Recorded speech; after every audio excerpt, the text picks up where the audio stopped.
नमस्कार दोस्तों, आपका स्वागत है ज्योतिष विज्ञान में। हिंदू पंचांग के अनुसार माघ मास के शुक्ल पक्ष की एकादशी तिथि जया एकादशी व्रत कहलाती है। जया एकादशी व्रत करने से व्यक्ति को मोक्ष, पाप कष्ट से मुक्ति मिलती है। जया एकादशी का व्रत करने से कई समस्याओं का समाधान हो जाता है। जया एकादशी के दिन भगवान विष्णु की आराधना की जाती है। मान्यता है कि इस दिन श्रद्धा पूर्वक व्रत करने वाले व्यक्ति को भूत प्रेत, पिशाच जैसी योनियों में जाने का भय नहीं होता है। इस पर जया एकादशी 12 फरवरी 2022 को दिन शनिवार को पड़ रही है। आइए जानते हैं जया एकादशी व्रत की कथा। धर्मराज युधिष्ठिर भगवान श्री कृष्ण से पूछते हैं कि हे श्री कृष्ण, माघ शुक्ल एकादशी को किस देवता की पूजा करनी चाहिए और इस एकादशी का क्या महत्व है। इस पर श्री कृष्ण कहते हैं, माधव, माघ शुक्ल पक्ष की एकादशी को जया एकादशी कहते हैं। जो मनुष्य इस दिन भगवान की पूजा सच्चे मन से करते हैं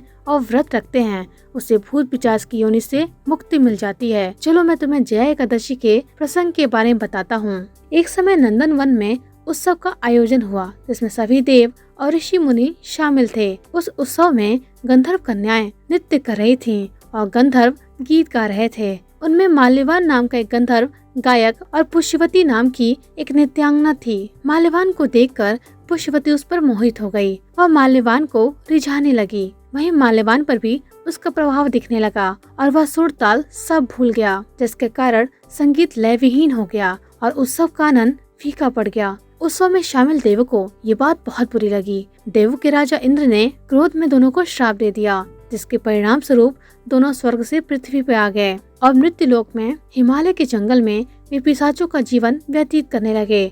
वे अपने इस पिशाची जीवन से बहुत दुखी थे। संयोगवश एक बार माघ शुक्ल की जया एकादशी को उन दोनों ने कुछ भी नहीं खाया और न ही कोई पाप कार्य किया। फल फूल खाकर ही उन्होंने अपना वो दिन गुजारा। ठंड में भूख से व्याकुल उन दोनों ने एक पीपल के पेड़ के नीचे पूरी रात व्यतीत कर दी। उस दौरान उनको अपनी गलती का पश्चाताप भी हो रहा था। उन्होंने फिर ऐसी गलती न करने का प्रण किया। वहीं सुबह होते ही दोनों के प्राण शरीर से निकल गए। उन्हें मालूम नहीं था कि उस दिन जया एकादशी थी। अनजाने में ही उन्होंने जया एकादशी का व्रत कर लिया था, जिससे भगवान विष्णु की कृपा से वे दोनों पिशाच योनि से मुक्त हो गए और वे फिर से अपने वास्तविक स्वरूप में आकर स्वर्ग लोक को चले गए। माल्यवान और पुष्यवती के पिशाच योनि से मुक्त होकर स्वर्ग में आने से इंद्र आश्चर्यचकित हो गए। उन्होंने दोनों से श्राप से मुक्ति के बारे में पूछा। तब दोनों ने जया एकादशी व्रत के प्रभाव को बताया। उन्होंने कहा कि उनसे अनजाने में ही जया एकादशी का व्रत हो गया और भगवान विष्णु की कृपा से